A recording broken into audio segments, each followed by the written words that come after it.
Welcome to Quarter Scale Racing 101. In this video we're going to discuss the carb adjustments of the Walbro 194. We'll start off with the high-speed needle.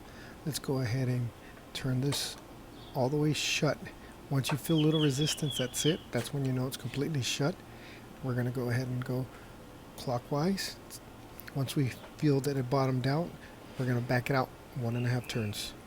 Oh, that's a half. There's one full turn. And 1.5.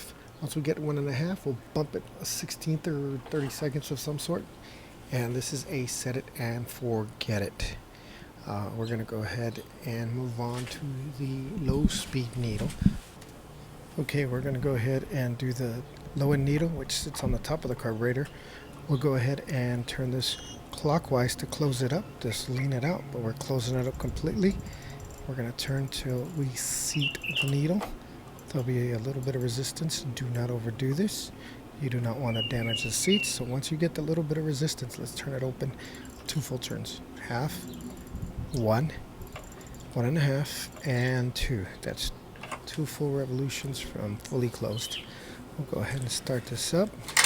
And what we're going to do, once we get this started up, we're going to go ahead and start leaning it out. You'll start hearing the RPMs rev up, and if you got a tack, this will make it a whole lot easier, which I do.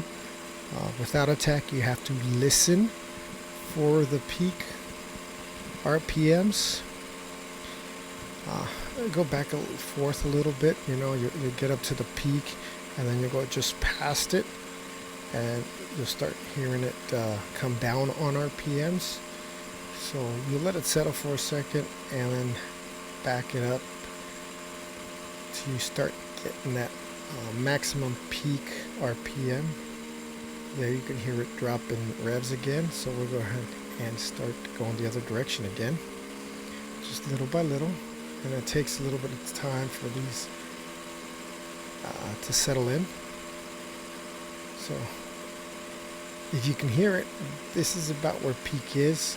I can actually see it on the RPM gauge that this is more or less where peak is. Don't beat yourself over it. Sometimes you're off by a few RPMs. But once we get peak, we'll go ahead and open this up, richen this up by a whole half turn. Alright, there you go. We open this up. That is, we richen this by a half a turn. And now we're going to go ahead and check to see that we've got good acceleration. It's not bogging on us, and it's not dying out when we release it all. So this is going to get you pretty close of where you want to be.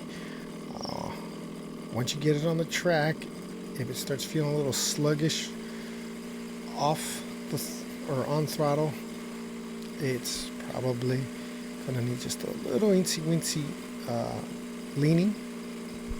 If you start hearing it pop, that might be because it's running too lean, so you might have to richen it just a hair. Well, we're talking just, you know, 32nd or 16th of a turn at a time. What we're doing next is we're setting the idle. The idle here, you can see, is the screw that touching the plastic, and it's what adjusts the physical horn on the throttle body there. And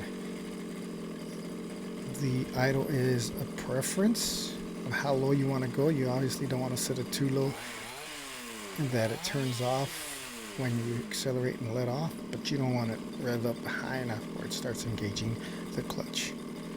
Alright, thanks. Hope this helped.